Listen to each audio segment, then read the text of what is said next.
Still coming down, but only just a little bit. We've had thunder and lightning. So for those of you who've never been here before, certainly watching at home on your television sets, this is the 22nd Studena Croatia Open. This is the last of the quarter-final matches here in Umag. And this is Juan Carlos Ferrero, the defending champion, the former world #1, former French Open champion. He's just warming up now after a rain delay of something just under an hour. He's leading Carlos Berlocq of Argentina. There he is in the white hat. 6-1 2 love, and he'll resume at 15:40 serving. And before they came off, there was huge thunder, massive lightning, which almost took our commentary box to pieces. And off they came.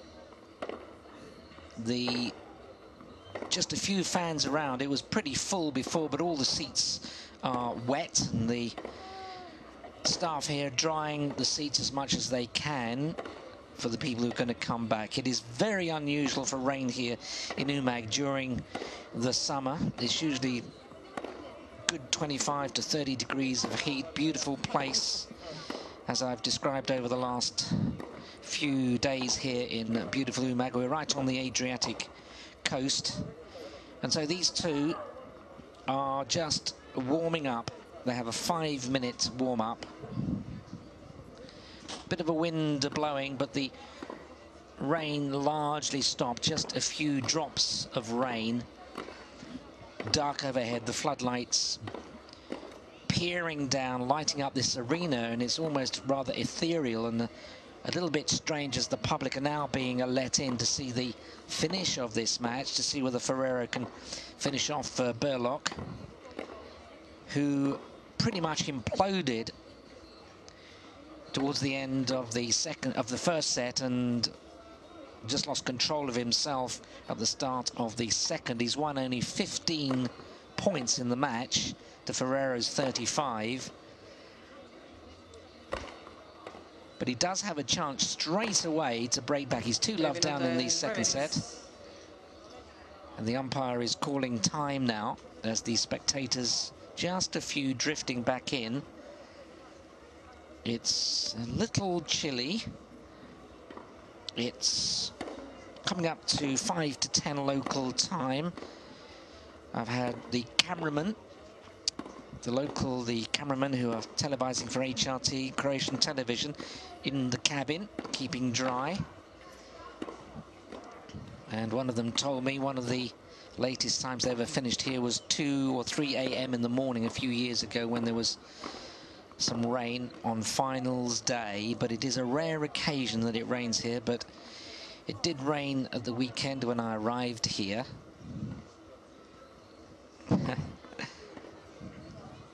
Unperturbed one moth. Just a few moths around the floodlights.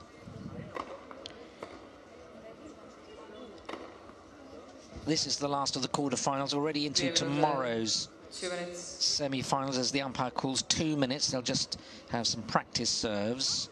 Fabio Fognini, the Italian #1, world rank 33, defeated last year's finalist, his Italian rival, Potito Starace, world rank 54. He won it 3-6, 6-3, 6-1 in the Battle of the Italians, and will play tomorrow, most likely the first match at 5:30 local time. Maran Cilic of Croatia, world rank 31, the former world #9. Cilic defeated Andreas Seppi, pretty one-sided. Seppi, the third of the Italians in the quarterfinals. Now there's only one left, of course, Fognini, and Cilic won it 6-1, 6-3, very easily indeed. Huge serve, big shots from both flanks that really outclassed his opponent. In the bottom half of the draw, the favourite now that the top seed Juan Ignacio Chela was beaten yesterday by Starace. Starace saving a match point before coming home, 7-5 in the third, but that took too much out of him before he lost to Fognini today. Alexander Dolkopolov of the Ukraine, who's 27 in the world, quarter-finalist here last year. He defeated Albert Ramos 6-3, 7-5, the very fine Spanish player. And the winner of this match, Berlocq or Ferrero, will play Joel Kopylov tomorrow at night, 8 o'clock, in the second semi-final here, with the final on Sunday, which I'm told will be 8 o'clock local time. Time called. The scoreline, Ferrero in your picture. A set up 6-1, 2 low up. Has a couple of hurdles right to start with. He's got to come out of his blocks very quickly indeed, because he's 15-40 down, and the match was halted as huge thunder and lightning over the stadium. Big dark clouds overhead, with the Adriatic coastline just 20 seconds away to my left in this beautiful resort. And when the sun shines, as it did this afternoon, all the old dark glasses, absolutely magnificent. Just a beautiful resort. Just a little bit of a shame for the organisers here. They plan everything for a whole year, and they can plan everything, but you can't control the weather. And they had to come off as the rain, which had been held up somehow, finally came down in a huge deluge. And the lightning, it was forked lightning that was ripping into the ground all around us, and the thunderclaps were absolutely huge. But now, back to the play. It's Juan Carlos Ferrero aiming to make it to the semi-finals. Reached the final 2 years ago. Lost to Davydenko and beat Starachi in the final last year. 15-40, big couple of points here for the Spaniard.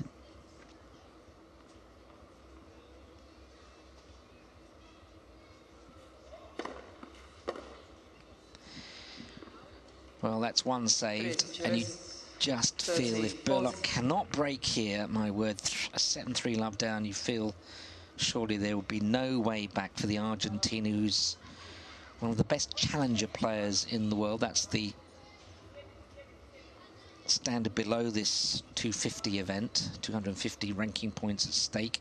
Won 57 matches on the Challenger Tour last year, 30-40. And overall, in his huge career, he's won 210 Challenger events.